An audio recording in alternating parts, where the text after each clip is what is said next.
जोरदार मन आनंद हो जाए। हरे राम राम राम राम राम हरे राम राम राम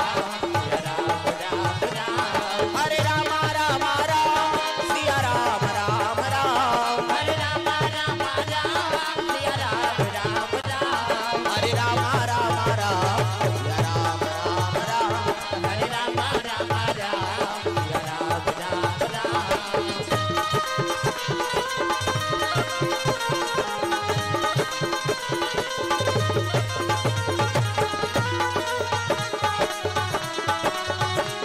हरे राम राम राम सिया राम कायल लागी का कैसे काकरो घर वाला का नाम रामलाल है वो तकानी बजो दई हो भगवान के नाम ये तालीम बजाना है लुलाना है। हरे राम राम राम सिया राम राम राम हरे राम राम राम सिया राम राम राम हरे राम राम राम सिया राम राम राम हरे राम राम राम सिया राम राम राम हरे राम राम राम सिया राम राम राम हरे राम राम राम सिया राम राम राम।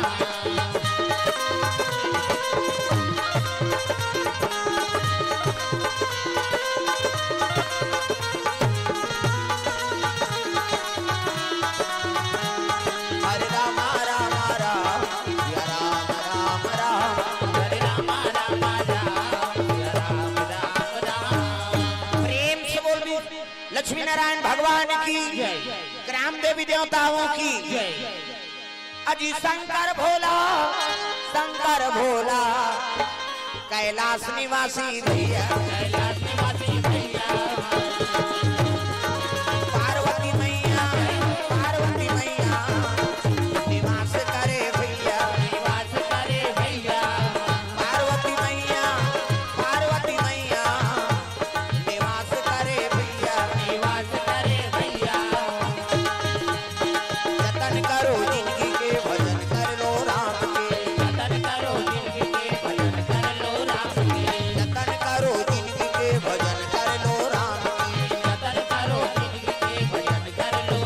के राम जी के भजन बिना ये जिंदगी का काम के जतन करो जिंदगी के भजन कर लो राम के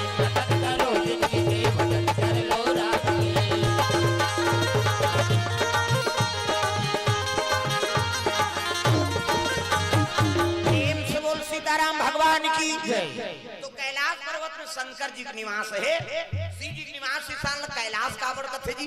लाश मतलब मुर्दा अधर्मी मन के लाश में डोंगरी बना के शंकर जी बैठ के ऊंचे माला जाप करत ऐसने माला हमरो गुरु जी देह देता राम राम जब भी किसे अभी यज्ञ हो नो थे तो महाराज मन सब माला जाप करते नहीं तब माला जाप करते का होते ओकर से जतका देवी देवता है नहीं तेकर मंत्र अभिमंत्रित होते। हाँ तो नरिहर जरहाय जरूरत नहीं है वो पंडित देवता माला जाप कर दी नहीं जम्मो देवता लाना पड़ी। प्रेम से बोल दुर्गा मैया की जय। ये पावर है मंत्र सच्चा है पिंड कच्चा है। प्रेम से बोल दुर्गा मैया की जय।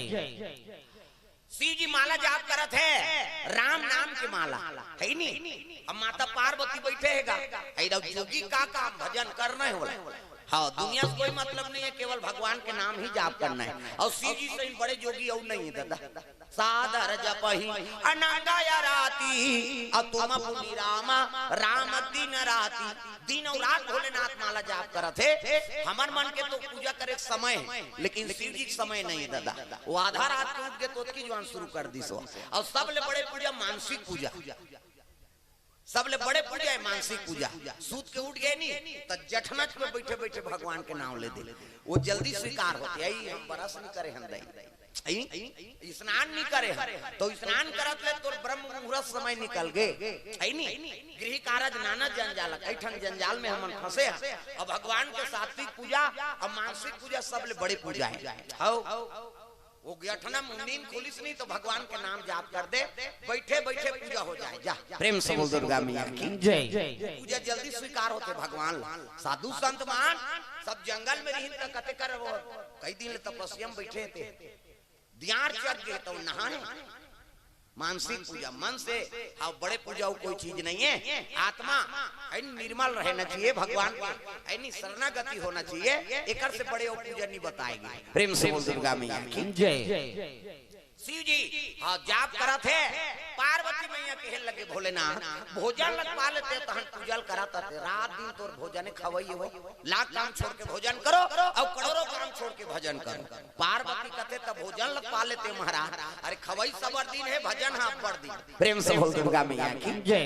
ये जीवन ला सुरक्षित रखना है, भगवान के शरणागति में रहना है, तो नाम के जाप करते रहो। सबसे बड़ा राम का नाम, सबले बड़े राम के नाम।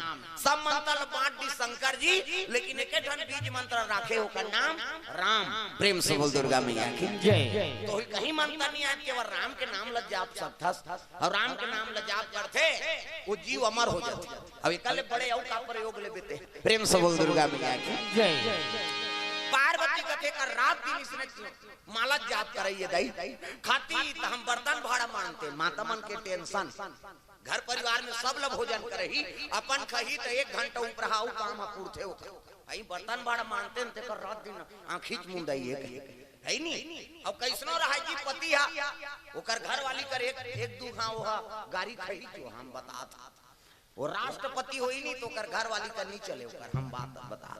लक्ष्मी ना, और लक्ष्मी बिना नारायण अधूरा है, नहीं सीता बिना राम अधूरा है, राधा बिना कृष्ण अधूरा है। तब मातृशक्ति ही बड़े है दादा, पूजा करबे तब वो गांठ जोड़े लाग। कैसे बिना गांठ जोड़े वहाँ हवन पूरा हो जाएगा? उसने कहा था तो पंडित देवता मन अपने मन सुहानी कर दाती, काबर जजमान जजमानी बनाती। त लक्ष्मी बिना कोई हवन पूजा सफल नहीं है दादा। कैसे और साधु डढ़ियारा मन कहाँ के लक्ष्मी वो ठाई ठेंगर वहते एके जाने हेते थोड़े होना। तब वो ऋषि महात्मा मन झलोक बिहाव करी ए बाबा, ऐसने एके जन में जग सफल नहीं होते दादा। त स्त्री राखे लागी गौतम के हलिया, इसे वशिष्ठ के अरुंधति, ऐनी हां बृहस्पति के तारा, ये सब पत्नी बनाई नहीं। तो गृहस्थ जीवन में ही भगवान के आगमन होते। प्रेम से बोल दुर्गा मैया की जय। कैसे महू ठाए ठेंगर वाले हो दादा, हमार गुरु कथे बिहाव कर ले रे तब बने महाराज जी नाम न पड़ गई तमाशा, तोर पूजा अधूरा हो जाए बेटा, गांठ जोड़े बिना नहीं बनी। प्रेम से बोल दुर्गा मैया की जय। जगह जगह कथा बोला था, तब कृपा करके आई नहीं भगवान जोड़ दी, तब हम कथा करवा था समय में आई नहीं। प्रेम से बोल दुर्गा मैया की जय। सुंदर पार्वती मैया कथे रात दिन कर भजन करिए, अरे भोजन लगा लेती तहन भजन लग करत रहती, बर्तन भाड़ा मानते हो दही कथे रहावो बोल भजन करम दे चुपे रहते, खवई पिए तमाशा नहीं। शिव जी कहा था, शिव जी आंखें मूंद के बैठ गए, हाँ आधा रात हो थे दादा। पार्वती कहे लग गई एकर तो खाली भजने करिए दई रहा, तो मोर चेली बेटी का करथे कई को देखे लग गता। पार्वती चेली कौन है? मां सीता। प्रेम से बोल दुर्गा मैया की जय। अरे अयोध्यापुरी में राज करे राजा, राज करे राजा,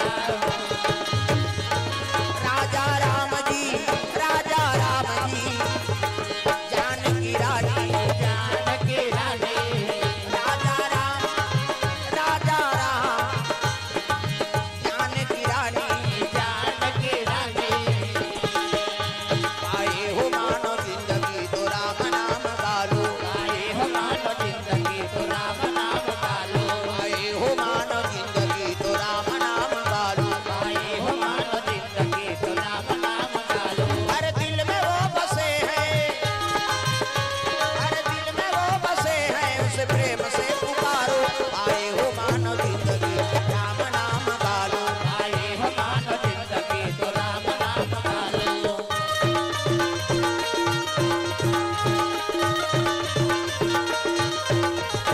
आए हो मानो जिंदगी तो राम नाम गालो, आए हो मानो जिंदगी तो राम नाम गालो। प्रेम से बोल भोलेनाथ भगवान की तब पार्वती देखे लगे कौन लग जानकी माता सीता जी। तब सीता जी राम के चरण सेवा करत है और आराम करत रहेगा। नारी वारी के ठन धर्म ये कही धर्म, अब ये कब्रत नेमा काया वचन मन पति पद प्रेम। पति चरण कमल में सेवा करते बोला सती नारी कर गुण हाथ लगड़े करो कहा मुड़ीला डोलाओ पथरा हो देवी है स्वरूपा हो पति देवता स्वरूपे तो नारी चरण सेवा करना चाहिए। प्रेम से बोल दुर्गा मैया की जय। माँ जानकी चरण दबात है और सेवा करी तो आराम करत है तो चेली बेटी काका पार्वती मैया ओकरे पूजा करी से तब तो राम लपा है। कैसे रामायण में लिखते हैं तुलसी बाबा मन जाहि राजो मिला ही सोवार सहज सुंदर सावरो करुणा निधान सुजानशील स्नेह जानत रावरो यही भांति गौरी असीस सुनसिया सहित ही हरसित यली तुलसी भवानी पूज्य पुनि पुनि मुदित मन मंदिर चली जानी गौरी अनुकूल सियहि हर्षन जाई कही मंजुल मंगल मूल पाम अंग फड़कन लगी। गौरी माता आशीर्वाद दे तो राम संपत्ति मिले हो। देख प्रेम से बोल दुर्गा मैया की जय। तो बिना देवी देवता का आशीर्वाद बिना कोई काम सफल नहीं हो। प्रेम से बोल दुर्गा मैया की जय। तो जीवन में जीव आत्मा ना भगवान के शरणागति होना पड़ी भैया है नहीं। अरे अभी नहीं आवे हाँ समय लगी तब आवे कतको जुआन नहीं तो कतको जुआन तो भगवान के शरण में आवे और नहीं मरे जुआन तो राम कबे है नहीं उसको जुआन नहीं कबे नहीं तब मरबे तो राम के नाम के लई छिटी आदमी राम नाम सत्य है सत्य यही करते रोगा जियत ले राम नहीं कहे तब मरे में लई छिट बोतोर ऊपर इसे बिना राम के नाम ले बिना ये भवसागर से पार हो ही नहीं सके ते जीवन भर राम राम मत कनगा ते मरबे तब छिटबो तोर ऊपर जी राम नाम के लई त राम नाम के सहारा बिना कोनो तरह है। प्रेम से बोल दुर्गा मैया की जय। हां भले राम नाम के नाम लेते अब वो चाहे गड्ढा कोड़े चाहे चीता रचे वहां सात भावर घुमाते तब राम राम कथे राम नाम सत्य है सत्य है सत्य है। इसे राम के नाम बिना भवसागर से पार हो ही नहीं सका तो का मतलब ज्यादा जिया जिया राम कही दे। इसे प्रेम से बोल दुर्गा मैया की जय।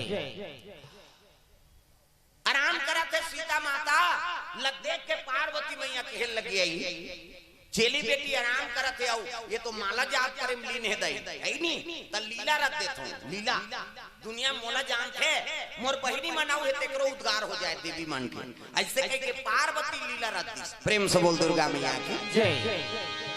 त कौन लबला लग गया योग माया ला आराधना करत थी। प्रेम से बोल दुर्गा मैया की जय। महामाया सुन ले पुकार बरसाना दे दे माया हम आए तो दुआ महामाया सुन ले पुकार बरसाना दे दे माया हम आए तो दुआ महामाया सुन ले पुकार बरसाना दे दे माया हम आए तो दुआ महामाया सुन ले पुकार भजस नहीं आ कहीं रहना तो लपा करना है भजो दाई हो इसे बांधो जान सब लोग ताली बजा के भजन करना। अब जब तक भजन नहीं होई कथा में आनंद नहीं आए ना चाहे डोकरी हो डोकरा छोकरी हो छोकरा भगवान है सबके सब लोग भजन करना है। ताली हाथ ऊपर कहूं मन दादा मने में हित गही नहीं हम एक मन भजबो मन चुके रही का हाथ ऊपर जोरदार सब लोग भजन करना है। अब ये हाथ लगी टांगे तेल भाग कर देओ जाओ धारो हारे चूली झूलवे कर हाथ ऊपर जोरदार मन आनंद हो जाए। सिया राम राम राम राजा राम राम राम सिया राम राम राम टांग ना वो भगवान पर तो एक कनी हाथ लटांग हाथ ऊपर सब लटांग नहीं जोरदार सिया राम राम राम राजा राम राम राम सिया राम राम राम राजा राम राम राम सिया राम राम राम राजा राम राम राम सिया राम राम राम राजा राम राम राम सिया राम राम राम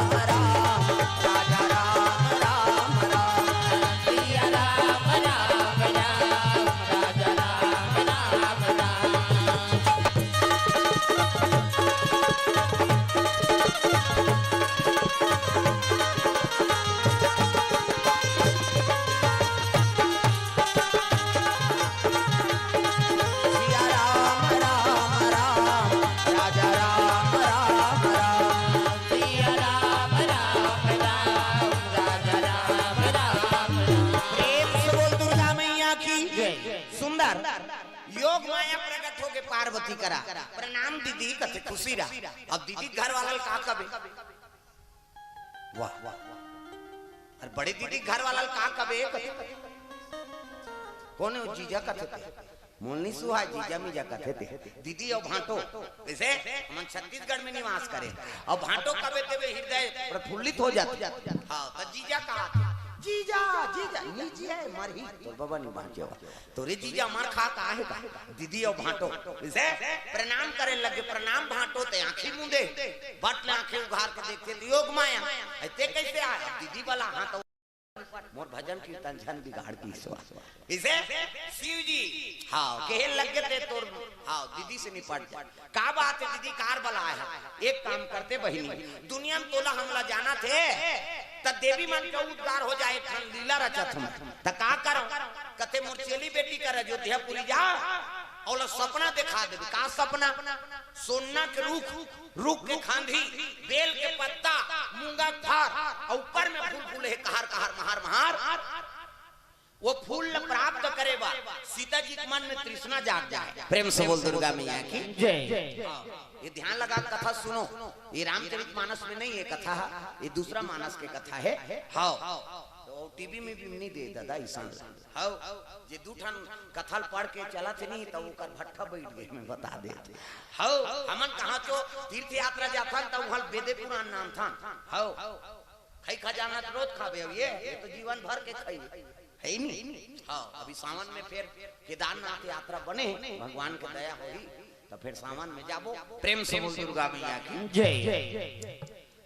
तो माना सब बड़ कर है नहीं रामायण सतकोटि अपारा तो ये दूसरा रामायण की कथा है ध्यान लगा कथा सुनना ये टीवी में भी नहीं मिलेगा। हाँ तो ध्यान लगा कथा ध्यान में रहे। प्रेम से बोल दुर्गा मैया की जय।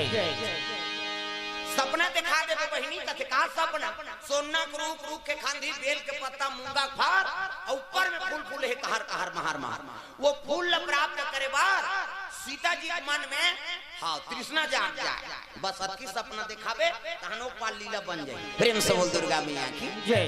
कहते हाँ दीदी योग माया अंतर ध्यान हो गए और कहाँ चले आते अयोध्यापुरी पहुंचे लगे दादा। अरे अयोध्यापुरी में आवाना लागे मैया आवाना लागे मैया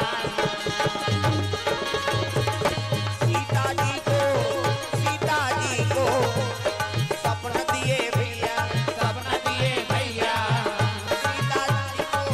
सीता जी को सपना दिए भैया सपना दिए भैया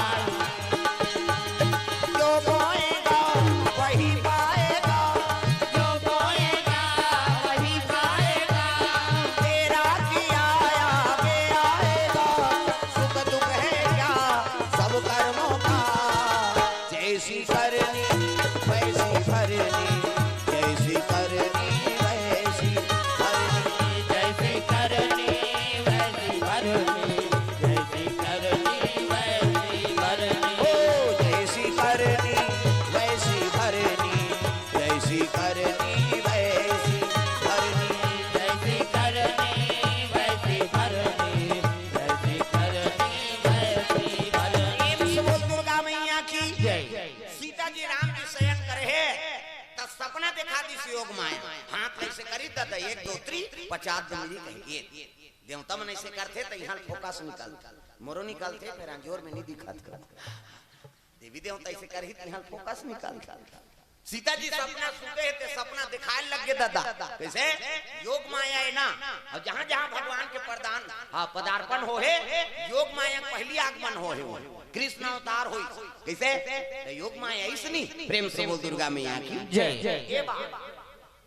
योग माया सपना दिखा दी सीता जी का सपना सोना के रूख के खांधी बेल के पत्ता मूंगा कार और ऊपर में फूल फूल है कहर कहर महार महार वो कई भोजन ले सुगंधे थे ऐसे वो फूल लपाए बस कृष्णा जाग जाए सोन के रूख है जी सोना के रूख के खांधी बेल के पत्ता और मूंगा फर कीमती जेवरात मूंगा हीरा मोती मूंगा कथा नहीं वो मूंगा फर है दादा मूंगा नहीं भाई ऐसे चूहके वाला जन समझ तुम मूंगा हाँ है नी हीरा मोती मूंगा कथन ते ओ फरे लदा लद। प्रेम से बोल दुर्गा मैया की जय। सोना को रूख के खांधी दूसरा पेड़ के खांधी चटके होंगे और जे खांधी तेकर पानी बेल के पान कैसे मूंगा फार और ऊपर में फूल फूले कहर कहर महार महार कई जोजल सुगंधे थे। हाँ सीता जी सपना देखा थे गा आई ये फूल घास सुंदर हृदय ये फूल अगर मोला मिल जा तो मोल जीवन में आनंद आ जा। ये वो तृष्णा बाढ़ और सपना बड़ सुंदर होते जी कैसे और सपना देखा था ते कोनो भगवान के निमित्त होना चाहिए काकरो उपकार के निमित्त होना चाहिए वो सपना है। कबीर जी कही दे कैसे सोवत सोवत सपना देखे क्या खोया क्या पाए और जागत में सपना देखे उनसे मुंह रखना कोई। कई जन जागत जागत सपना देखते है नहीं 10 एकड़ जमीन लेना है बिल्डिंग बनाना है बोर करवाना है चुंदी झरत में कमाबे के मरबे तहन सब बोल तुरट टोट टूरा सट्टा खेल दे त तोर सपना सत्य है का बता है नहीं त जिया जिया सपना मत देखो दादा सपना देखा था सना त काकरो उपकार हो जाना चाहिए हित हो भगवान के निमित्त ये सपना है। सीता जी सपना दिखा दी योग माया अंतर ध्यान हो गए और सपना में देखा देखा नींद उमड़ गएगा।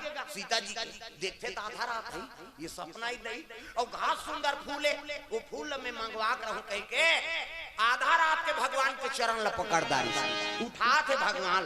देखो पतिल उठाना है तब कैसे उठाना है पतिल उठाना है तब कैसे उठाना है नहीं हैं आजकल कहां पावे सुते रहे तेरा हुदार देते वो दहन निजस खाली सुते रहते अल्लाह गाता तो उसने हुदार देवे तो काला चाह पानी पी सुसवाहा खेत दहर जाते चाय पानी पीदा रे फलाना तो काला पीवे यार बिहनिया झंझट दे कैसे पति देवता है भाई और देवता है तो ओकर चरण ल धर के उठाना है। सीता मैया चरण ल पकड़ के उठाए लग गई राम तेरा नाम प्राणों से भी प्यारा है राम तेरा नाम प्राणों से भी प्यारा है राम तेरा नाम कितने पापियों को तारा है राम कितने पापियों को तारा है राम तेरा नाम कितने पापियों को तारा है राम तेरा नाम कितने पापियों को तारा है राम तेरा नाम ओ राम तेरा नाम प्राणों से भी प्यारा है राम तेरा नाम प्राणों से भी प्यारा है राम तेरा नाम। प्रेम से बोल दुर्गा मैया की जय। सुंदर राम जी चरण ल धर के उठाए लग गए। राम जी कहते सीता अरे आधा रात के काबर दे मोला उठा था का कारण मैं सपना है महाराज का सपना सोना रूख रूख के खांधी बेल के पत्ता मूंगा फार और ऊपर में फूल फूला थे कहर कहर महार महार वो फूल ला मोर बर मंगवा देते। राम जी कहते आधा रात के कौन ला भेजूं अभी सूझ जा बिहनिया बताबे की भगवान फिर सूझ गए दादा तब भगवान ला नींद के थोड़े कमी है भाई। हाँ वो तो कर सेवा करते निद्रा देवी नींद पर के भगवान के और सीता जी की नींद नहीं पड़ी काबर तृष्णा है ना। हाँ एको ठन कहीं तृष्णा है मन में तेला सूते सूते सोच दा रात भर नींद नहीं पड़े। प्रेम से बोल दुर्गा मैया की जय। हमार रात भर नींद नहीं पड़े बिहनिया 7 बजे पहुंचे हैं तुहर गांव है नहीं हम डर रही जरे के लमे बाबा कैसे करबो है नहीं। हाँ समय लेती लेती आज ये कैंसिल हो गए। आज अर्जुनदम रही कार्यक्रम 3 दिवसीय कार्यक्रम रही ओकरे स्थिति में है 17 निजम ही कैसे लागत है लेकिन भगवान के दया हो गए उनकर समय है भुज गए। हाँ अब बड़ गर्मी है महाराज तब ठंडा दिन में कार्बन गा और 3 दिवसीय अब व्यवस्था नहीं कर सकना उसका पब्लिक बा 3 दिवसीय तब बोला समय बाद में देते हो कि जय भगवान के हम वो जरे के लिए जायज बढ़े तैसे ला और रूटीन बने रही रायपुर उधर अर्जुन दा है नहीं रात के कार्यक्रम दे हाँ और 12-1 बजे निकले हैं वहां और 1 बजे गाड़ी चले है तो 7 बजे पहतिया पहुंचे पहुंचे हैं चाह पी हैं नहाए खोए और भात खाए सुते ते 3 बजे चेत पाए हैं अब एसी चले है पंखा चला तब वो गर्मा थे हमला गाड़ी में सी है नहीं रात भर एसी गाड़ी में चले और वहां लाइन तहन 3 के बजे फिर घर में एसी चले है तागा पर साल तो चद्दर खोजत रही से हमन कहा जाना गा ऐ नहीं अब ऐसे में है करें तो कम कर दे यार के हमें तो ओकर टेम्परेचर बढ़ावे तब बंद थी है नहीं ये कम कर दे के होते एकदम लो कर दी 16 ये और धन तो हमन चद्दर धार रहते ओढ़ के सूत के ये रात के खोजे ऐसे का है काल ओढ़ हो दादा कही ता दू जन शिफ्ट होने तब पर साल सूते सकी से त ये साला घा का के सील बंद कर देत रहा कहते बंद मत कर बाबा ओ कर हेल बढ़ा दे प्रेम से बोल दुर्गा मैया की जय ऐसने तो है नहीं अब यहाँ रग रग घाम करा थे अब इसी दिन भर खुसरे रहे तब पंखा चला तब वो काम नहीं करा थे वो इसी प्रभाव तो कहा तो सबो चीज में ढलना चाहिए आदमी कहने का मतलब है सुविधा सबो जगह नहीं मिल पाए आयो कनी भगवान बर शरीर तपस्या करबे तब तो चली इसे को करी तो पसीना नहीं निकली तब मेहनत थोड़े होई भाई ये प्रेम से बोल दुर्गा मैया की जय कई जन कथे महाराज मान बने गांव बैठे पोंगा लगे थे पंखा कूलर लगे है बोला थे कहते चल तो बैठ के बताते वो 10 गोदी माटी फेंक बेते नहीं जियान यहाँ लूट बेते जियान थे हाओ यहाँ कतका शरीर थकते तेला वो बोलैया जान ही वो बैठैया जान कैसे ये मानसिक हाँ थकान हो तो दिमाग कतका दौड़ी तेल वो जान हर चीज के ध्यान रखना है ये धार था पेटी बजा तंते रीड में झन जाए दादा यहू धार फंसे कैसे हाओ हर चीज के हाँ बस बिना मेहनत के कोई चीज नहीं हो भैया वो कतका वेद पुराण पढ़बे और कतका दिमाग लगाबे ते पढ़ैया बोलैया जान ही जी महाराज बनना कोई बड़ बड़ है नहीं हाँ बड़ा अच्छा वो बन गए कई जन का हाथ रहते ता काकरो हवन करा था काकरो शांति करा था काकरो है नहीं पाप लापन मुड़ी में ले था तब पुरोहित बने रही तब वो जी कैसे पुरोहित बनना कोई मामूली बात है हाँ ये हवन मोर गिरहल तोड़ देते का कहते आओ तोर गिरहल मोर मुड़ी में ले हुआ जा रहा तब पुरोहित बनना कोई मामूली बात हो रे जी पंडितगिरी करना कैसे वो सब चीज के कर्मकांडी रहते हैं पंडित है नहीं सबके बोझल हो सही सब हाँ अब जे अधूरा है नहीं तो उसन झन काम झन कर ते भात खाओ तो घर में सूते रहते कैसे तो पुरोहित के काम का है सबके दुख के हरण करना और कर्मकांडी है यही पुरोहित करा सकता ये बात प्रेम से बोल दुर्गा मैया की सीता जी के नींद नहीं पड़ी राम जी सूत गए और नाक बाजे लगेगा सीता जी की नींद नहीं पड़े ये का नाक बजे ये दई ता अपन नाक बात थे छोकरा मान घटारा घटार सब माता मान गाड़ी से नहीं सुता घटार घटार का था कमाद हमारे बताइए कर घटारा फरारा मारा था डोकरा मन के ज्यादा बात थे ना काबर भोला जा रहे थे ना डोकरा मन हाओ और जवान हमन के अटक थे ऐसे करते काबर उकर में कार्बन आ जाते कैसे और तू मन जान हंसो तुमरो नाम बात हमी के मन बदनाम हो जी हमार सिंगल पॉइंट है इनका डबल पॉइंट माता मन के दो किस्म के बात थे पहला नंबर के कैसे बाजी माता मन के सिनीपिटी कथतागा और दूसरा नंबर के संगीन काबा एमे फूली एमे नथली हाथे में उता कतिल हवा जे छेकानी जाते वो बारीक वाला है वो कैसे कही सी कहते हमार हाईवे रोड दे दादा पल्ला भाग थे गाड़ी राम जी सूते हैं नींद पर गए और सीता जी की नींद नहीं पड़ा थे का बात वो तो सपना देखे है ना सपना मौला काबर आते ना रे सपना दिन रात जगाते ना सपना मौला काबर आते ना रे सपना दिन रात जगाते ना सपना मौला काबर आते ना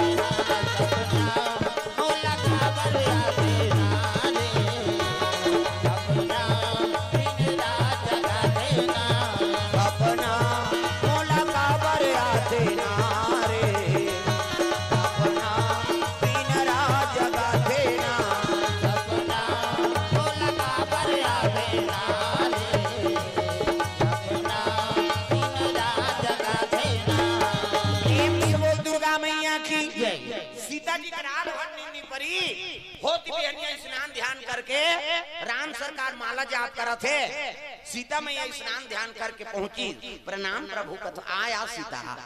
कालिका रात के का सपना बताते रहे वो, कहते वो फूल मंगवा देते महाराज, का फूल तेला बता। और सपना का सपना है, कहते सोना का रूख, रूख के खांधी, बेल के पत्ता, मूंगा खार, और ऊपर में फूल फूल है कहर कहर महार महार, कई जोजन सुगंध देते, वो फूल मोर बरमान देते।